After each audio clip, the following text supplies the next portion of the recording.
Yo cuando contrato a alguien busco qué quiere esa persona lograr en su vida en el largo plazo, qué skills trae, obviamente, cómo me puede añadir valor y cómo por un tiempo en nuestras vidas nos acompañamos y él me da valor, él o ella me entrega valor a Curious, sea en ventas, en marketing, lo que sea, y yo le entrego valor a esa persona para que esta persona logre llegar a lo que quisiera llegar como next step.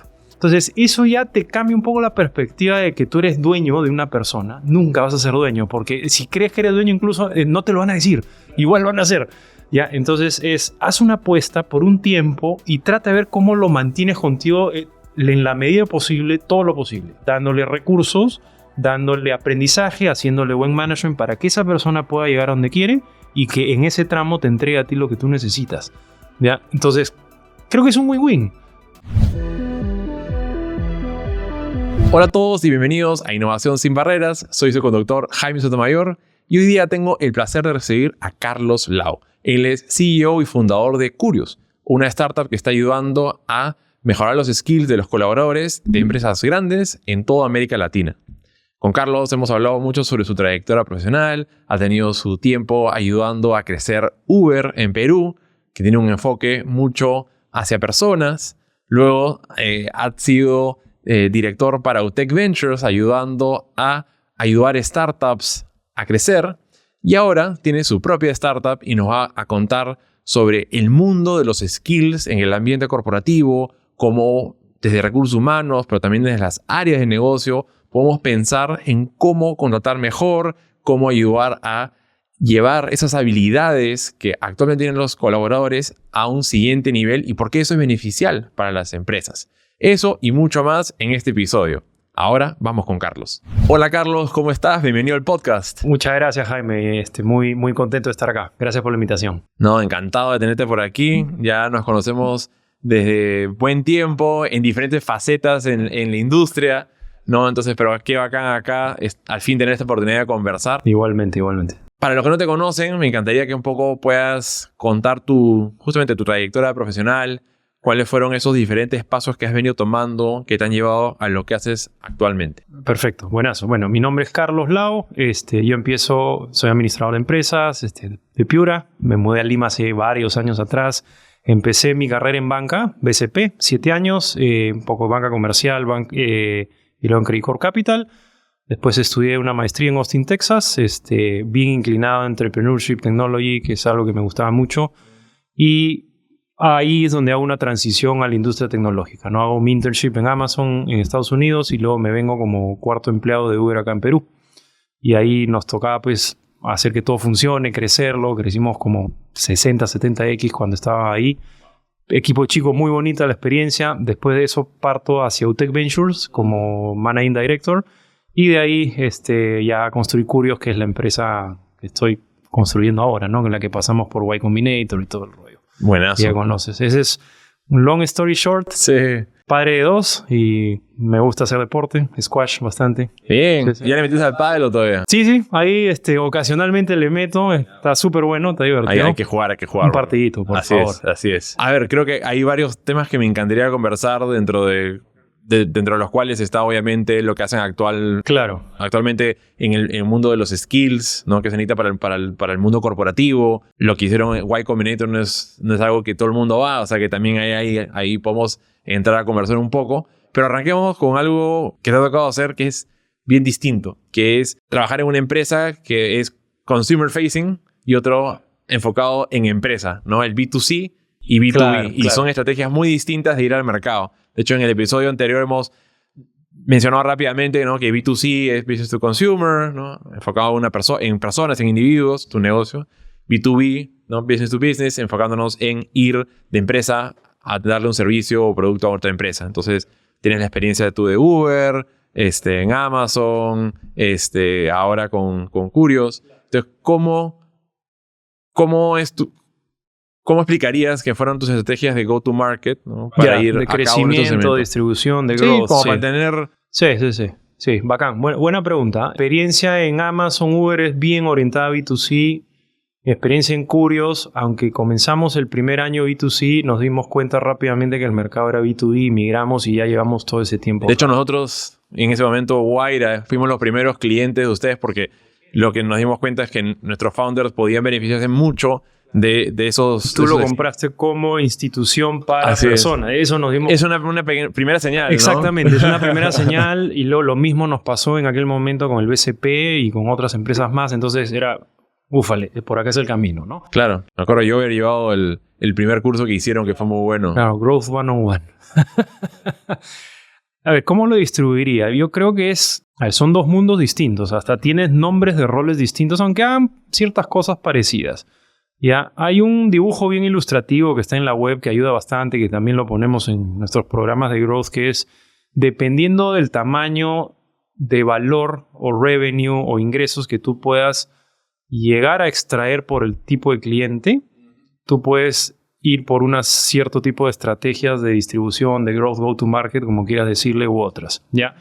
Imagínate un extremo aquí en mi mano derecha, que tienes lo que llaman elefantes, ¿no? Empresas gigantescas, enterprise, o sea, corporativo enorme, tipo un BCP acá, un Walmart en México, etc. E imagínate en el otro extremo opuesto, mosquitas, ¿no? Personitas sueltas de las cuales probablemente tú puedas capturar 5 o 10 dólares por persona por año, ¿ya? Entonces, al tener esas diferencias en extremo en lo que tú puedes lograr obtener, ya digamos que te indica un poco el camino por donde deberías ir, ¿ya? Entonces, cuando tiendes a ir más hacia consumo o a montos pequeños, 5 o 10 dólares al año, o 100 dólares al año, 1,000 dólares por persona por año, tienes todas unas rutas que funcionan, que suelen funcionar más. Ejemplos. En el caso de Uber, nuestro canal más importante, o uno de los dos más importantes, era Referral Programs, ya que es que tú logras atraer a alguien y ese alguien te trae a otro y lo que buscas ahí es que el índice de viralidad sea mayor de 1. Pero si es mayor de 1, creces, o sea, exponencialmente, literalmente. O sea, literal es exponencial porque cada vez se duplica. Entonces, yo me acuerdo cuando estábamos allá, yo entré cuando habían probablemente 700, 800 conductores. Cuando me fui, habrían 30,000, 40,000. Entonces, si tienes 900 y cada uno, por lo menos te refiere a uno, es 1,800, 3,600, 7,200, ¿me entiendes, no? Lo mismo con consumidores. Cuando te vas más hacia 5 dólares, 3 dólares, etc., es el modelo que tú conoces más tirado a advertising, ¿no?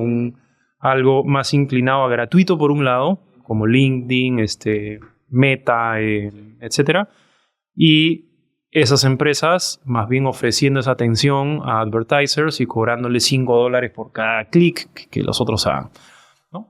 Si nos vamos más hacia la derecha, que es el mundo que me ha tocado ahora con Curios, ¿ya? Que es el B2B, ¿ya? Y acá ahorita explico un poco más del B2C, pero si te vas hacia B2B, el B2B se parte como en 3 grandes pedazos, ¿ya? Y cada uno tiene sus diferencias, y ahí empieza ciertas diferencias también entre la teoría gringa y la teoría latina. Ya, de los gringos hay unas demarcaciones, pero luego en Latinoamérica hemos ido observando que algunas cosas funcionan y otras no necesariamente, ¿ya? Entonces, acá en B2B tienes Enterprise, Mid-Market o Small Businesses, pequeñas empresas, ¿ya? Mid-Market es empresas medianas, Enterprise son empresas gigantescas, ¿ya? Nosotros, como Curios, estamos bastante metidos en las empresas grandes. Solo para tener una idea, o sea, ¿cómo las catalogas por su nivel de facturación? Sí, tienes dos caminos, ¿no? Tienes nivel de facturación o número de personas, ¿ya? Entonces, a ver, si usas LinkedIn, que es lo más pragmático, a veces puedes poner más de 1,000 personas o incluso más de 5,000 enterprise, ¿no? Entre 200 y 1,000 mid-market, menos de 200, más tirado a empresas más pequeñas, o niveles de facturación también, ¿no? Entonces, cuando vas a empresas muy grandes, el proceso es bastante complejo, porque tienes que manejar múltiples decision makers, stakeholders, entonces hay mucho stakeholder management. Al final nosotros lo que hacemos es potenciar a los equipos para que tengan los skills necesarios, digitales, para que luego esa empresa pueda lograr llegar a las metas digitales que se han propuesto, ¿ya? Entonces, tú en Latinoamérica lo que hemos observado es, por ejemplo, empresas de banca quieren lograr de que el 70% de sus ingresos venga de productos o canales digitales, 60 o 70. Si hablas de retail, por ejemplo, está más orientado a 40-50.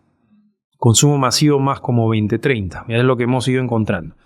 Entonces, para que ellos logren eso, necesitan construir productos digitales, tipo un Yape, si es un BCP, o un e-commerce, si es un retailer, o whatever, ¿no?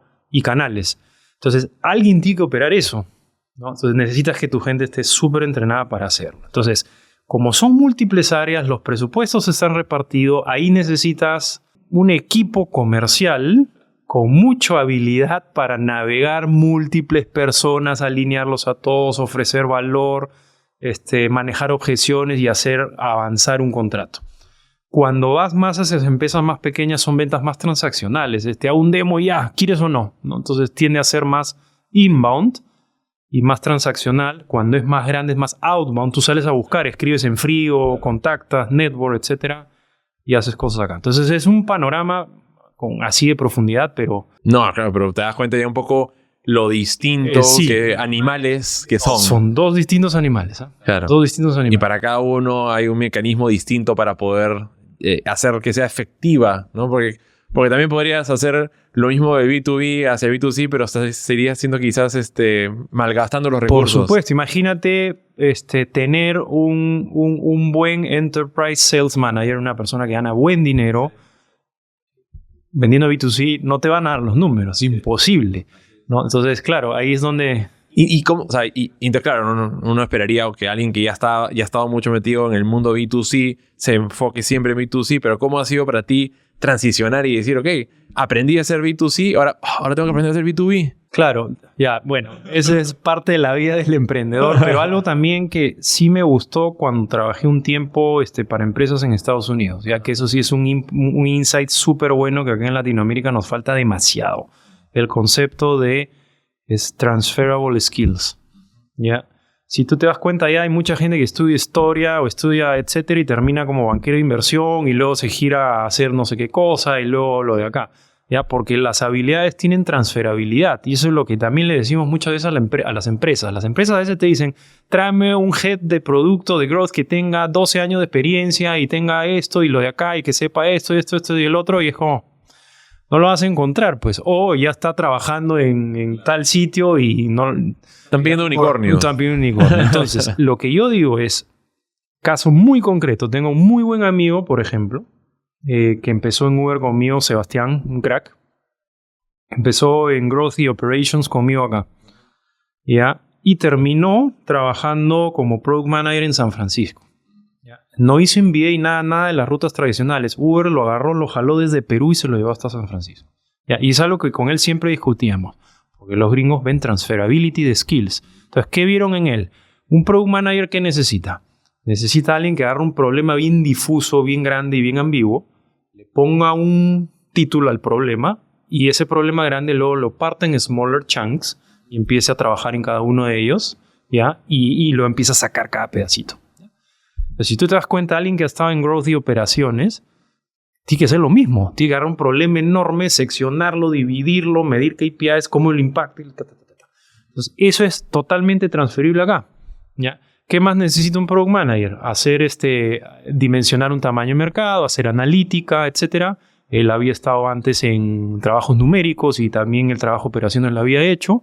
¿Y qué más tiene que hacer? Influenciar gente.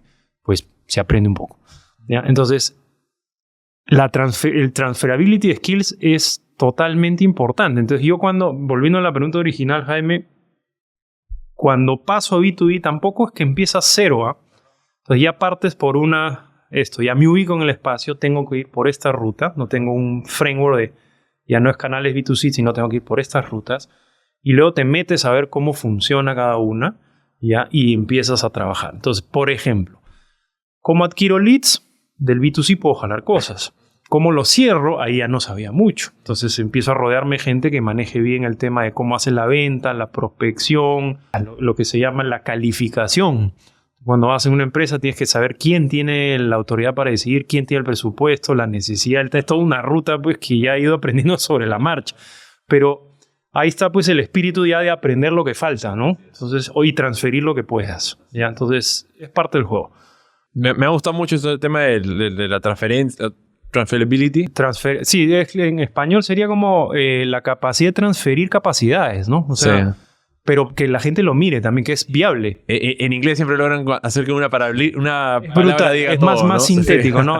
Pero digamos que tengas la capacidad de poder transferir habilidades de un rol a otro y que y por qué en Estados Unidos lo están haciendo bien ¿Y por qué le está costando a las empresas en Latinoamérica adoptar eso si es que suena tan obvio? Sí, es verdad, es obvio, ¿ya? Pero yo creo... Porque ni bien, digamos, prendes ese chip, es como que se te abre todo un mercado de talento. Sí, ¿Por qué no lo ven? Exactamente. Yo creo, es una observación, no sé si tengo acá la certeza absoluta en esto. Bueno, nadie tiene nunca, pero una observación es que creo que en Latinoamérica hay mucha influencia a mirar las cosas por experiencia y en Estados Unidos bastante por potencial. Esa es mi apreciación habiendo vivido un poco de tiempo allá. Acá en Latino se valora mucho los años, las canas, el cuánto tiempo has estado metido, cuántos años tienes, etc. No, de hecho, una de las preocupaciones que tienen muchos amigos míos que ya están metidos en un trabajo, en una industria... Como giro. Es que ya no pueden cambiar el rubro. Salir. Como que ya están tan encasillados que si... Y son personas brillantes. Exacto. O sea, que han liderado presupuestos gigantes de marketing, comerciales, y después quieren cambiar. Te dicen, no, pero tú vendes teléfonos. Exactamente. Tú vendes pañales. Exacto. Pero podrías hacer marketing de pañales, lo puedes aplicar. Pero tú teléfonos. Por supuesto. Entonces, en Estados Unidos lo miran así porque se ve mucho el potencial y la transferabilidad. Y acá creo que está tan sesgado hacia el lado de experiencia de que si no tienes 15 años haciendo justo lo que te pido, así es, se deja de lado. Ahora, eso yo lo interpreto quizás distinto, pero me suena lazy, me parece flojo por el hecho de que no quiero preocuparme, quiero a alguien que entre y rápidamente ya haga las cosas que necesito. Correcto. Como si fuera una pieza de un vehículo. Que todos queremos eso, pero a veces no hay, pues. No hay el pool. Sí, o queremos fácil a alguien que venga y lo haga distinto, probablemente termine siendo mejor, o que traiga algo de afuera distinto. Entonces, sí, creo que... No sé si por eso digo, no sé si es un tema de buscar lo más fácil o tal vez probablemente se necesite unos lentes adicionales para que la gente tenga una perspectiva más de cómo funciona en otros lados y se puede hacer. ¿Qué hacen allá o qué se puede hacer? Es traes a alguien cercano, pues que tenga las skills transferibles a lo que tú necesitas cercano y para lo demás lo complementas con training, ¿no? Y coaching. Y la gente lo avanza. Y lo que puedes hacer también es si logras traerte un crack pues carísimo y lo sacas de una empresa pues súper difícil, pues pones uno y puedes poner gente transferible y entre que lo entrenas más que aprenden de él ya tienes una mezcla muy buena, ¿no? Entonces ahí es donde puedes ir balanceando el gap de skills que se tiene, ¿no? No, yo creo que ahí hay una oportunidad muy importante y también creo que eso va a lograr dar oportunidades a personas para cambiar. Porque uno no necesariamente quiere... Habrán algunos que quieran volverse como que los más mega expertos de una determinada industria, pero hay otros que ya sienten de que han perdido la pasión por lo que hacen y lo mejor que puedes hacer es ir y vas a tener una persona recontra motivada. Por supuesto. Porque va a ser algo que no está muy lejos de su wheelhouse, ¿no? Exacto. Claro, es no solo de la oferta, sino que el que demanda esto, que sería probablemente recursos humanos o los CEOs de las empresas, que vean el talent pool como un poquito más abierto probablemente y que se complemente con training, con skilling, con toda esa parte de ahí. Algo de lo que he tenido conversando con varias personas que están metidos en temas de reclutamiento de perfiles tecnológicos es que justamente me dicen de que a veces mucho el problema recae en que el área de recursos humanos no sabe contratar correctamente estos puestos digitales o tecnológicos. Viene la especificación del área usuaria que dice, tráeme un programador senior con no sé cuántos años de experiencia en Python que sea especialista en esto. Ellos van, agarran, copy-paste, lo mandan al mercado, evalúan, les traen y el área dice, no, pero este es muy junior, pero es lo único que había. Entonces, no, te lo mando de vuelta. Cuando probablemente había cosas que tú dices, ¿no? Skills transferibles, ok, no es experto en Python, pero... No es el experto en Python, pero tiene tanto experiencia en otro lenguaje, ya sabe esto, sabe lo otro. O en vez de un senior, un par de juniors con algo de leadership. Como que no hay eso. Y lo otro, y esto me lo dice otras personas que han pasado por el filtro, que hoy día trabajan en startups peruanos, pero trabajando en startups de Estados Unidos, dicen que recursos humanos no entiende o no valora el tipo de rol. Entonces tú le haces una pregunta de ¿cuál es mi rol? Y es como que te leen lo que está en el papel. O sea, no entienden claramente el rol al cual están contratando porque no tienen ese know-how. A veces ni siquiera se les ocurre, oye, ¿qué tal si traigo a alguien de tecnología para que se siente en la conversación? Entonces, no sé si está fallando ahí porque el recursos humanos no está entendiendo lo que realmente... Y no hablan el mismo idioma. Claro, buen punto. Mira, ahí dos ideas o dos cosas que se me ocurren. Una es, sí, primero, sí hay empresas que están dando un buen paso en ese sentido, formando, por ejemplo, áreas especializadas de recursos humanos o de learning, de lo que sea, especializadas para equipos digitales, ¿ya? En nuestro trabajo, entrenando compañías en toda la región, nos hemos dado cuenta de esos 3 ejemplos muy concretos de quién los hacen bien. Por ejemplo, acá en Perú el BCP lo hace bien. Tiene un área que se llama para talento digital, que lo lidera Claudia, ¿no? Un súper trabajo que están haciendo ahí. Tienes en Walmart, tienen todo un área también especializadas solamente en los equipos que tienen estos dominios. Entonces ya la gente se empapa. A BIMBEF, lo mismo. Y varias otras con las que hemos visto, pero otras no. Entonces ahí sí. Y ojo que no es una crítica de, oye, qué mal recursos humanos. Correcto. Es el hecho de que también es pedir un unicornio de que la persona de recursos humanos sepa calificar desde un operador de una máquina a poder evaluar un senior programmer. Correcto. Entonces, claro, y lo que va a tener que ir sucediendo son 2 cosas, ¿no? Uno, del mundo de Latinoamérica, es creo que puede ir especializando ciertos roles a que manejen muy bien ese dominio de transfer, qué puedo transferir, qué no, equipo de tecnología, equipo de negocio digital, product manager, designers, lo que sea, y entenderlos cada vez más y aprender también de eso, ¿no? Ahora, otra cosa que puede ayudar mucho es que me acuerdo cuando estaba en Amazon y en Uber, mucho del hiring lo hacía el mismo agente de negocio. Entonces tú terminas distribuyendo esa capacidad hacia afuera, ¿ya? Y eres más rápido. ¿Ya? Entonces, ¿qué tienes al final? Que los managers o las personas que están operando saben contratar, ya saben entrevistar, saben reclutar, saben estar buscando gente, incluso les dan beneficios por traer una gente buena. ¿Ya? Entonces tienes un arsenal de personas buscando por ti y saben qué preguntas hacer, behavioral questions, preguntas de este tipo, preguntas cómo haces un bar racing, etc. Entonces, para traer la persona más adecuada para el rol. ¿Ya? Entonces eso también descarga el potencial menor conocimiento de un área que no está al frente en el negocio todo el día. Ese complemento puede ser interesante también. De hecho, en este otro podcast que escucho bastante, de All In Podcast, hablan justamente de cómo, porque ellos están preocupados un poquito más de cómo recursos humanos, cuando crece demasiado y empieza a tomar, digamos, funciones que van más allá del rol de recursos humanos y se mete un poco más en la cultura, se involucran más.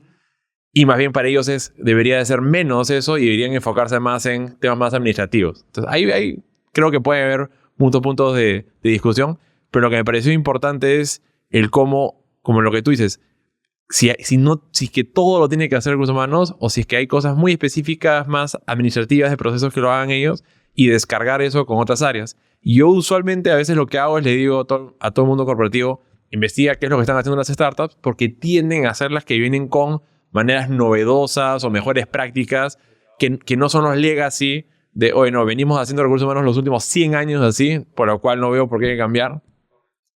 Cuéntanos, ¿tú cómo haces ese mismo hiring en tu organización y cómo comparas lo que hace una startup normal tradicionalmente con lo que hace un corporate? Hago un paso anterior antes de ir al punto.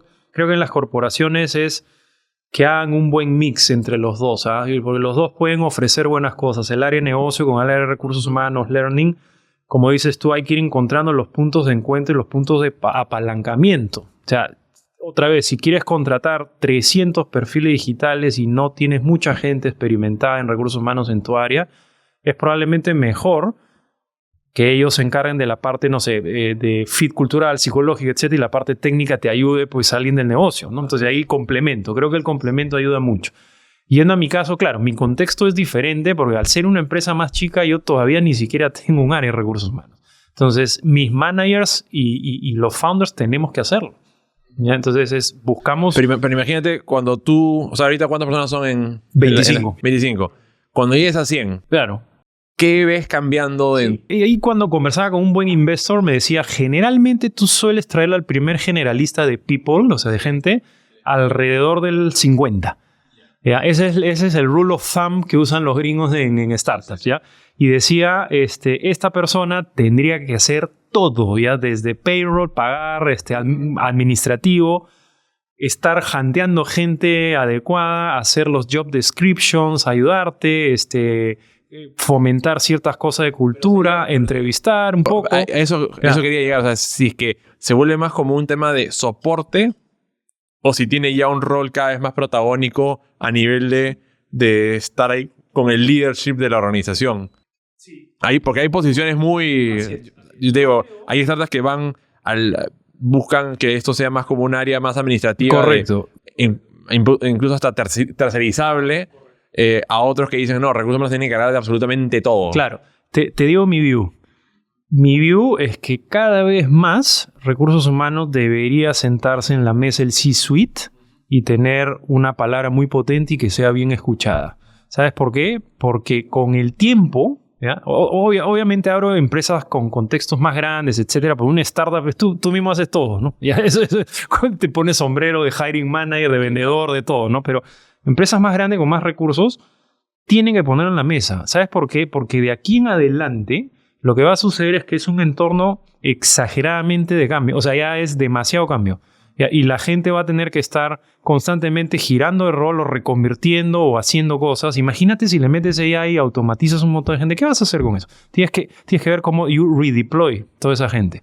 ¿Ya? Entonces, hay tanto cambio que se viene. Estamos en una era de bastante desorden, ¿ya?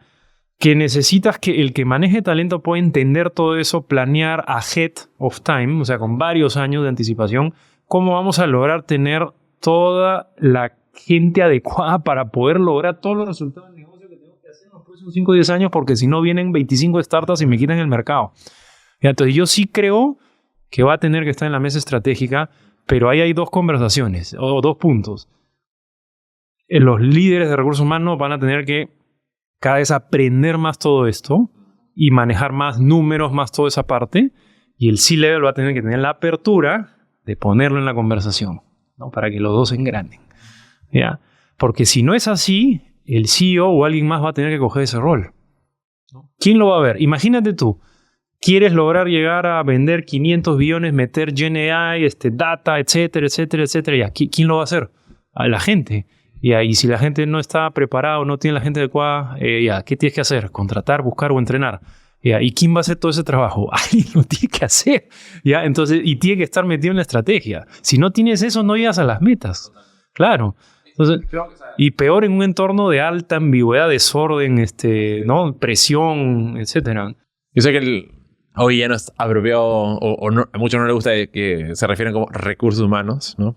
Prefieren decir capital humano, qué sé yo, pero digamos haciendo el paralelo de igual como el CTO, claro, o el CIO o el que lidera tecnología en una organización va a velar por los recursos tecnológicos. De acuerdo. Y si la meta es escalar el negocio, no sé, duplicar el servicio, aumentar en tantos clientes, tú sabes que tu carga tecnológica va a aumentar y te vas... Y vas pensando en qué servidores vas a necesitar. Ya vas pensando en esa estrategia o si tengo que cambiar todos los recursos.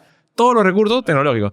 Entonces yo me imagino que el Chief Human Resource... O sea, tiene que ser un socio. Tiene que estar también en esa conversación y saber, ok, o sea, no vas a lograr tu meta porque me estás pidiendo 20 data scientists donde solamente se producen uno. Claro, en el país por año, no sé, por decir algo. Cosas por el estilo, claro. ¿no? Entonces sí... que estén en la mesa como para poder dar un poco la realidad y llevarse la tarea de, ok, ahora ¿cómo cubrimos el gap? Correcto, que ahí es donde empieza. Ya, cubrimos el gap, tratemos de traer 3 seniors, de donde sea.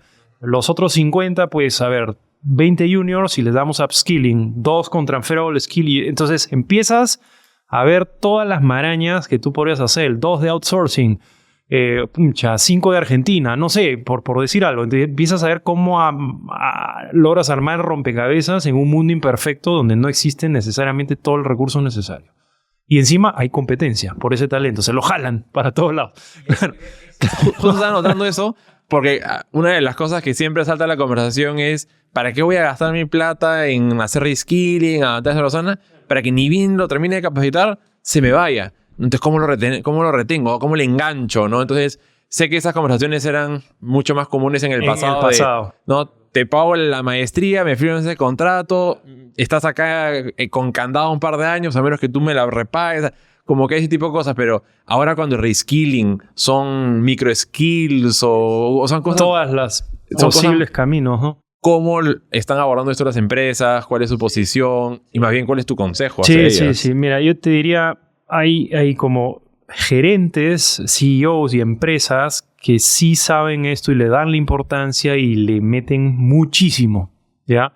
No solo recursos, sino enfoque, y es parte de sus pilares estratégicos. En su estrategia, por ejemplo, una de las empresas con las que trabajamos en México en consumo masivo es, por decir algo, en digital tenemos que lograr llegar que el 30% de los ingresos vengan de esto. Es una Fortune 500, es una empresa gigantesca con presencia en LATAM. Y ya tienen todo un mapa. Mira, ellos mismos han hecho todo un mapa. Necesitamos toda esta cantidad de gente y ahorita tenemos, por decir, 400, 500. Y tenemos que llegar a 3,000. Vamos a ir contratando, pero esta gente también tiene estos gaps. Entonces, esa empresa, por ejemplo, ha hecho la tarea de medir gaps, de ver esto, y empezamos a trabajar en ayudarles a cubrir los gaps. Pero luego también tienes un mundo de empresas con un poco ese chip que dices tú un poco más a la antigua de ¿para qué voy a invertir si se me van? Bueno, si no inviertes, si no lo haces, pierdes la carrera.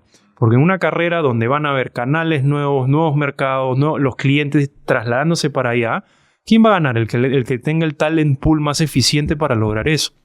Si no lo haces, pierdes para mí. ¿Ya? Entonces, ¿cómo recomiendo yo cambiar el chip y hacer esa inversión que sea un win-win para ambos? ¿Ya? Y es lo que hago al contratar, es algo que leí en algún libro, ya ni me acuerdo dónde, Jaime, pero algo que me gustó mucho, que a mí me hubiera gustado que me lo dijeran cuando yo empezaba mi carrera. Es como, yo cuando contrato a alguien busco qué quiere esa persona lograr en su vida en el largo plazo, qué skills trae, obviamente, cómo me puede añadir valor, y cómo por un tiempo en nuestras vidas nos acompañamos y él me da valor, él o ella me entrega valor a Curious, sea en ventas, en marketing, lo que sea, y yo le entrego valor a esa persona para que esta persona logre llegar a lo que quisiera llegar como next step. Entonces, si tú cambias un poco la perspectiva de que tú eres un vehículo para que la persona le vaya bien, también, aparte de que te va a entregar valor, cambia mucho el enfoque, porque de esa manera es, oye, yo sí quiero crecer contigo en Curious y llegar a ser Chief Revenue Officer. Bacán, armemos un development plan y necesito que en los primeros 3 meses llegas hasta acá, luego te entrenas en esto, luego tienes que hacer esto y vamos calibrando, vamos haciendo el management, ¿no? La cadencia de management para que la persona entregue resultados y se desarrolle. Si la persona me dice que yo también los busco, ¿no? Oye, después de ti me encantaría emprender y justamente quiero aprender todas estas cosas para emprender, yo feliz. Pues ese tipo de personas es como juntan piezas, hacen de todo, rompen todo y sacan cosas. ¿Ya? Entonces entonces tú quieres en 3 años, 2 años emprender, pues apréndete esto, llévate nuestro curso de Product Management, el de Growth, ármate este proyecto y entrégame estos resultados. No, yo necesito de ti esto. Entonces eso ya te cambia un poco la perspectiva de que tú eres dueño de una persona. Nunca vas a ser dueño, porque si crees que eres dueño incluso no te lo van a decir. Igual lo van a hacer. ¿Ya? Entonces haz una apuesta por un tiempo y trata de ver cómo lo mantienes contigo en la medida posible, todo lo posible, dándole recursos, dándole aprendizaje, haciéndole buen management para que esa persona pueda llegar a donde quiere y que en ese tramo te entregue a ti lo que tú necesitas. ¿Ya? Entonces, creo que es un win-win. Y creo que ahí es donde sí creo que entra un rol muy importante de gestión humana y de los líderes, no solo de recursos humanos. Hay que ver, porque a veces los líderes, o sea, yo sé que esto es algo que deberían estar haciendo, pero el día a día te mata, ¿no? Y 100%. Estás enfocado en tu negocio y todo, entonces, claro, yo también siempre digo lo mismo, o sea, yo soy muy de esa filosofía de que no es, si no voy a contratar a una persona que califica exactamente para el puesto, porque ¿qué es lo que me garantiza de que inmediatamente no reciba una chamba que pague un poquito mejor y se vaya? En cambio, alguien que tiene un gap y sabe que conmigo va a poder cubrirlo y en ese proceso vamos a hacer bien el trabajo juntos, por lo menos sé de que está motivado en quedarse y por más que vengan otras ofertas dicen no, porque acá yo tengo esto garantizado de crecimiento.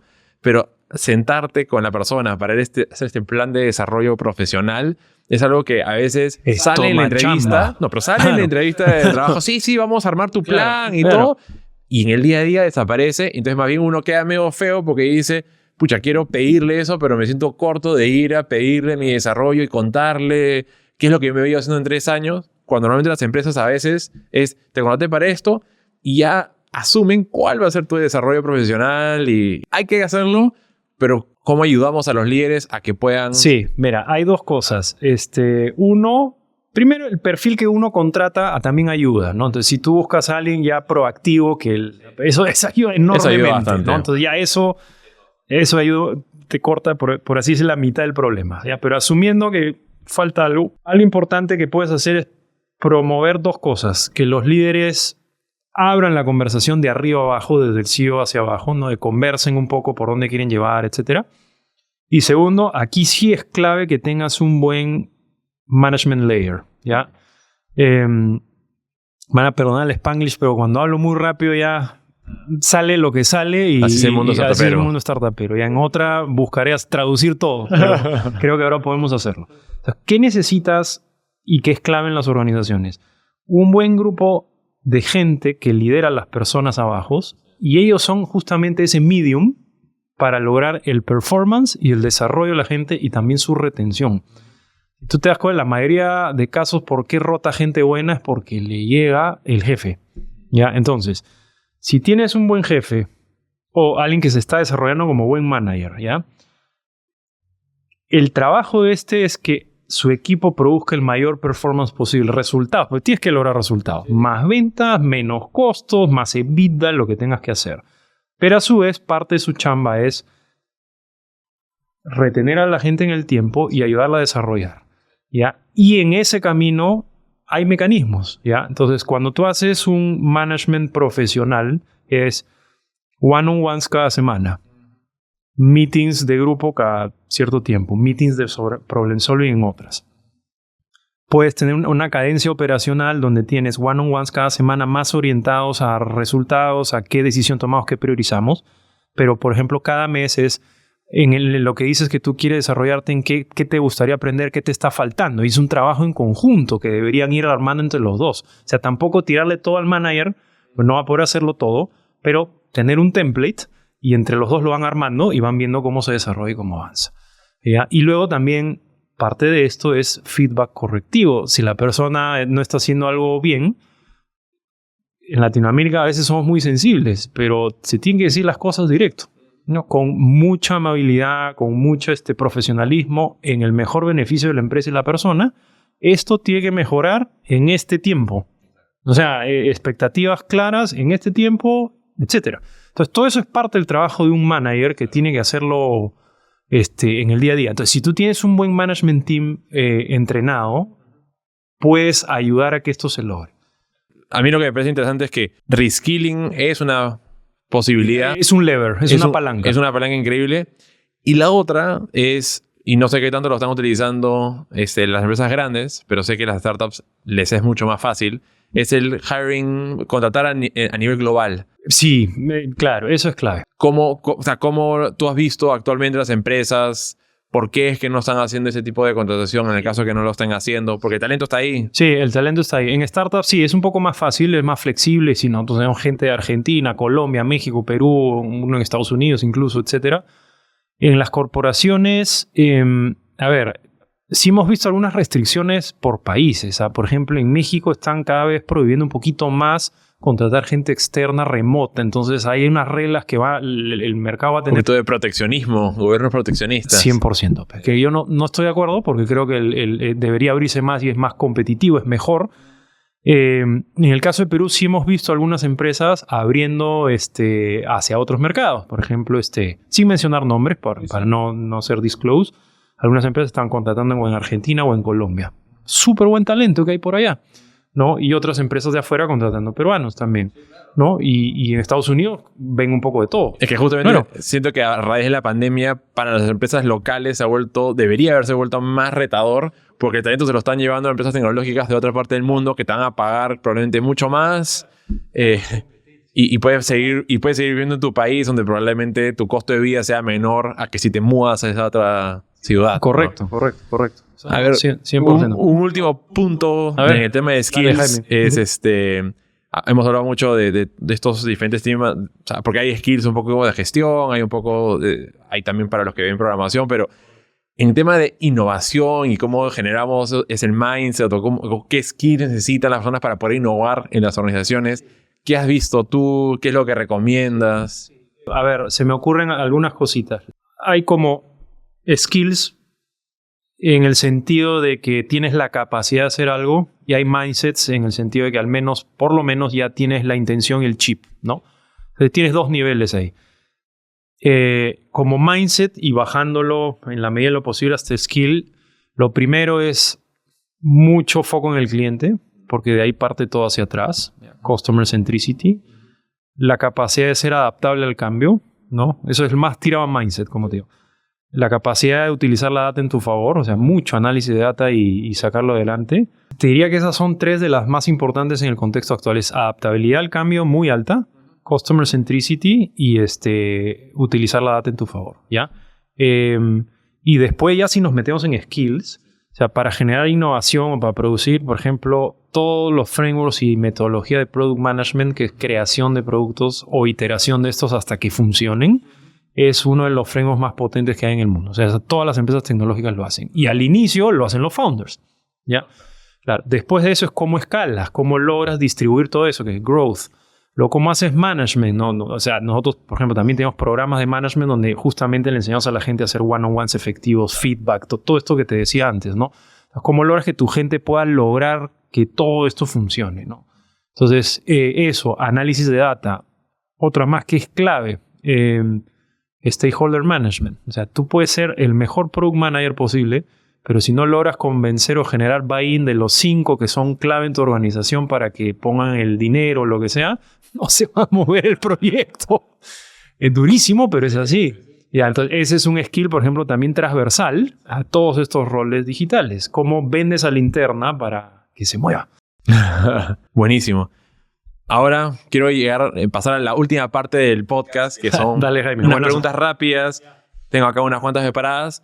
Pero hay una que quiero agregar inmediatamente que no nos alcanzó el tiempo como para poder cubrirlo por completo. Pero si tuvieras un aprendizaje que te pueda llevar del tiempo que han estado ustedes en Y Combinator, que es reconocida como la mejor aceleradora de startups a nivel global, ¿cuál sería ese aprendizaje que más rescatas de haber pasado por Y Combinator? Porque deben haber varios, pero ¿cuál es así el que...? Son tantos que es difícil enumerar, pero te diría que es la mentalidad de resolver rapidísimo. O sea, ese hustling corre, o sea, vuela, pero en una dirección, ¿ya? Entonces tú define una métrica específica que es la que quieres optimizar, ya todo lo posible, todos corran para que se mueva. Porque tú sabes que una startup es más sensible, en el sentido de una empresa, si no vende unos años o unos meses, aguanta. Una startup se muere. Entonces, el nivel de intensidad, pero canalizada en una dirección, una métrica definida en un North Star, en unas palancas, te diría que es como que una de las cosas más tangenciales que me llevo. ¿Por qué? Porque cada 2 semanas cada uno hacíamos con los partners de Y Combinator como un stand-up meeting. Ya, tú dijiste que ibas a llegar de acá hasta acá en ventas o de acá hasta acá en este número. ¿Llegaron o no? Si no llegaron, ¿por qué? ¿Y qué vas a hacer en las próximas 2 semanas? Entonces, un accountability, pero durísimo, Pero lo bacán es que si ya tienes esa North Star Metric, claro, esa métrica que sea visible para toda la organización, pones a todos enfocados en una misma misión. Así es. Unificado. Así es.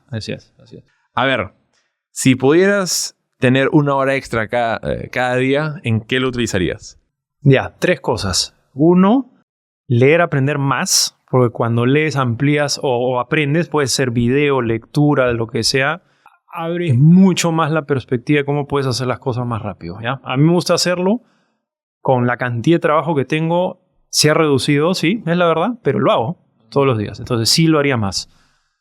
Lo otro, algo que me mantiene cuerdo y sano, es hacer ejercicio, ¿no? Que sin eso, si no te manejas a ti mismo, se cae todo en el camino. Y junto con el aprendizaje, escribir bastante, bajarlo. Me ayuda mucho a mí. Lo que voy leyendo o lo que voy escuchando es como journal, bajarlo en sintético, eso se impregna mucho. Ahora, lo bueno del primero es que creo que hoy con la tecnología que tenemos podemos automatizarlo más cosas y poder eso realmente hacer real esa hora, pero porque lo podemos meter. Entonces, entre con ella y todo, podemos hacerlo. Claro. 1 hora extra ejercitando eso no... Creo que no con ella y no lo podemos hacer. No lo podemos hacer. Y el último, todavía. Imagínate que alguien haga ejercicios por ti para que tengas abdominales. En teoría, a ver, esto sé que me va a salir, pero cuando estábamos en Singularity estudiando, en una de las empresas dentro del campus de NASA que están desarrollando una tecnología, era ejercitar con tecnología para astronautas. Claro. Entonces te metían en una máquina donde lo que estaba haciendo era generar impulsos eléctricos, presión, o sea, simular ciertas cosas que servirían para entrenar astronautas, pero que supuestamente ese ejercicio, esos 15 minutos, equivalía a 1 hora entera de ejercicio. Ok. ¿No? Entonces, claro, comprimías el... o sea, es el mismo efecto, pero en menos tiempo. Entonces, bueno, no sé cómo lo será, yo creo que bien, pero... Bacán. Hay gente que está pensando en Está eso. bien, está bueno, está bueno. Último punto que sí quisiera hacer más, en forma más estructurada, es si quisiera trasladar, o sea, sí lo vengo haciendo en forma desestructurada, es trasladar ciertos aprendizajes de vida o cosas cómo les puede ir bien a mis hijos, ¿ya? A Fabián y a Emma. Ahora lo he hecho más como, por ejemplo, Fabián, quiero que aprenda a leer. Entonces, a veces cuando tienes un adolescente, trata de ver por dónde lo motivas para que lea. Ya ha encontrado la manera y ya empezó, ¿no? O que haga deporte o que haga las cosas incluso cuando no quieres hacerlos, que es el grit, ¿no? De levantarte, no te gana, igual lo hago, ¿ya? Entonces, ir transmitiendo esos valores. Ahora lo hago un poco más como on the go, pero me gustaría en algún momento, de verdad, plasmarlo en un papel, ¿no? Como una metodología. Sí, y no sé si metodología, así como, oigan, chicos, esto les ayudaría mucho en la vida, ¿no? Ejemplo tal. Sí me gustaría. Espero que haya más tiempo a fin de año en algún momento o poquito a poco. O si no, hay que hacer la edición de Atomic Habits for Kids. Atomic Habits for Kids. Ahí está. Esa es buena. Esa es buena. Hay que decirle que tiene su segundo libro, puede ser, pero versión para menores, para determinada edad. Sí. O bajo otro formato, ¿no? Cuento infantil, qué sé yo. Pero Atomic Habits. Claro. Que hacia ahí más o menos ya mi siguiente pregunta, y es: ¿qué habilidad nueva te gustaría aprender de la noche a la mañana? Si hubiera una habilidad así. Bueno, tengo dos ya, pero una es la de GenAI, que me estoy empapando cada vez más y súper buena, pero creo que una es la del storytelling. Pues sí creo en lo que en algún momento decía este gran creador de los devices de Apple, el señor Jobs, sí. En verdad el storyteller es el que influencia mucho y el que logra que las cosas se hagan. Porque haces a la gente soñar, haces a la gente avanzar, haces a la gente cambiar de rumbo y dirigirse en un lado. Entonces, sí me gustaría cada vez aprender más a hacer mejores historias, sentidos y cosas, porque creo que ayuda en muchos frentes. Totalmente de acuerdo. Totalmente. Y última pregunta: ¿qué personaje histórico te hubiera gustado conocer y por qué? No, sí, creo que tengo uno. Lincoln. Leí un libro que se llama Leadership de Dora Kennan, si mal no me recuerdo, ¿ya? Y habla la vida de 4 o 5 presidentes de Estados Unidos, entre uno de ellos Lincoln, que es muy representativo, ¿ya? Y luego habla de Lyndon B. Johnson, entre otros más, ¿ya? No es que esté metido en la política de Estados Unidos ni nada, sino que me gustaba mucho por cómo estas personas lograron resolver cosas muy complicadas en sus vidas y sacarlas adelante, ¿ya? Y en particular me gustaba mucho la de él, porque esta es una persona que viene desde abajo. Era leñador, su padre era leñador, y si mal no recuerdo, creo que hasta los abandonó, ¿ya? O sea, no tuvo oportunidad de ir al colegio, aprendió a leer por su cuenta y mientras hacía el trabajo, quería un poco de dinero y se compraba libros y empezaba a leer, y él se autohizo abogado. O sea, compró su libro y se autohizo abogado. E incluso me acuerdo una frase que él mismo la dice en el libro, es: en algún momento cuando estaba compitiendo para ser o alcalde o algo político, pero él se estaba metiendo en eso, o cuando tenía su estudio, él decía que sentía en lo que ahora nosotros llamamos impostor syndrome, es que se sentía que no era capaz porque estaba compitiendo con chicos que habían ido a Harvard, a Yale, etc., claro, que tenían toda la educación detrás. ¿Qué hago acá? Porque yo no encajo en yo este no grupo. Encajo, claro. Él era leñador y se había autohecho leyendo todas las noches. Y él al final lo dijo: bueno, ¿cómo lo logré y mejorar y superar? Porque cada noche, después de que terminaba mi trabajo del día, y yo me ponía a leer 8 horas mientras los otros chicos ya ahí nomás avanzaban o se quedaban. Entonces al final la descripción de él es algo que yo valoro particularmente muchísimo, que es el grit, ya que es ese empuja todo lo que puedas. Creo que eso es más potente incluso que el potencial o la capacidad de una persona o la inteligencia, ¿ya? Yo me considero una persona normal, ¿ya? Pero creo que uno puede llegar más lejos siendo normal Simplemente por necio. O sea, Claro.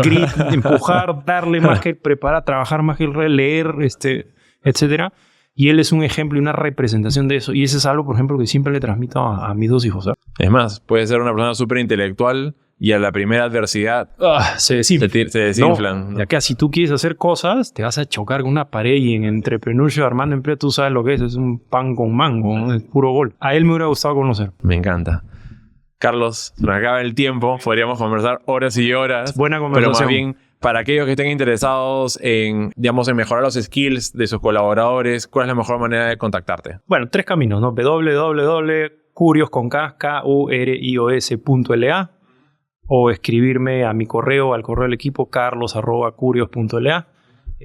Y estamos ahí para servir a todas las empresas o personas que quieran aprender todos estos temas. Excelente. Igual va a estar tu LinkedIn en las notas del episodio, también la web de la compañía, o sea que se los pongo fácil para que los puedan contactar. Muchas gracias, Jaime. Un gustazo. Gracias a ti. Gracias, Carlos.